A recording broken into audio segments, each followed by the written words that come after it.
Sa mga balak magluto ng gulay, makakatipid kayo ngayong nasa kalahati ang ibinaba ng presyo ng ilang klase nito. Live mula sa Pasig, may unang balita si EJ Gomez. EJ, alin yung mga nagmura?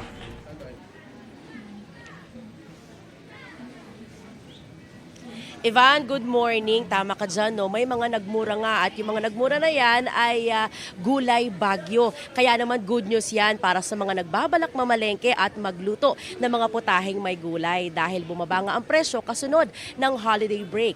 Ang siling labuyo nga na pumalo sa 1,000 pesos, nasa 600 pesos na lang po ngayon ang kada kilo.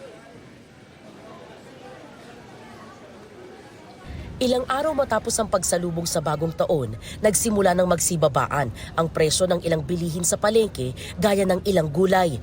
Sabi ng tinderang si Noraida, mga gulay bagyo ang bumaba sa pagpasok ng 2026. Aabot daw sa 40 pesos hanggang 400 pesos ang binaba sa presyo.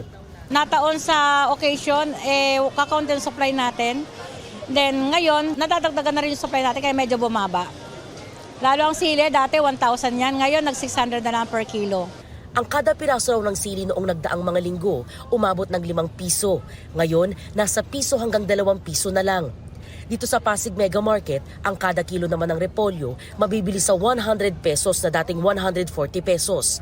Ang bell pepper, 300 pesos ngayon mula sa 700 pesos. Ang kamatis, 180 pesos na dating 250 pesos. Ang kalamansi, 160 pesos na nooy 200 pesos. Ang cauliflower, bumaba naman ng 100 pesos na ibinebenta ngayon ng 150 pesos. At ang kada kilo ng sayote, 40 pesos na lang na dating 100 pesos. Nung holiday, ang mataas talaga, yan yung mga patatas, carrots, bell pepper.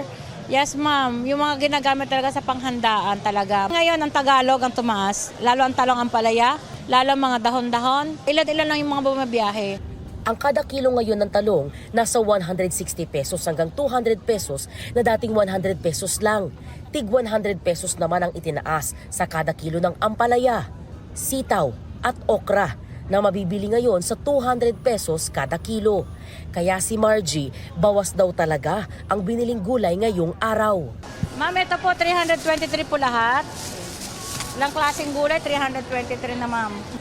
Nagtitipid na lang, ganun, binabawasan konti, 1/4 or kalahati. Dati, 1 kilo, ngayon hindi na.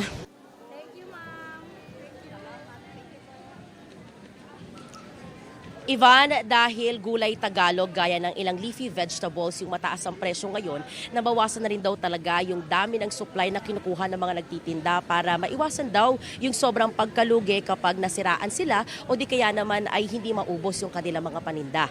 Ayon pa sa kanila, inaasahan naman daw na ilan pang gulay bagyo yung bababa ang presyo sa mga susunod na linggo. At yan ang unang balita mula po dito sa Pasig City. EJ Gomez para sa GMA Integrated News. Kapuso, huwag magpapahuli sa latest news and updates. Mag-iuna ka sa balita at mag-subscribe sa YouTube channel ng GMA Integrated News.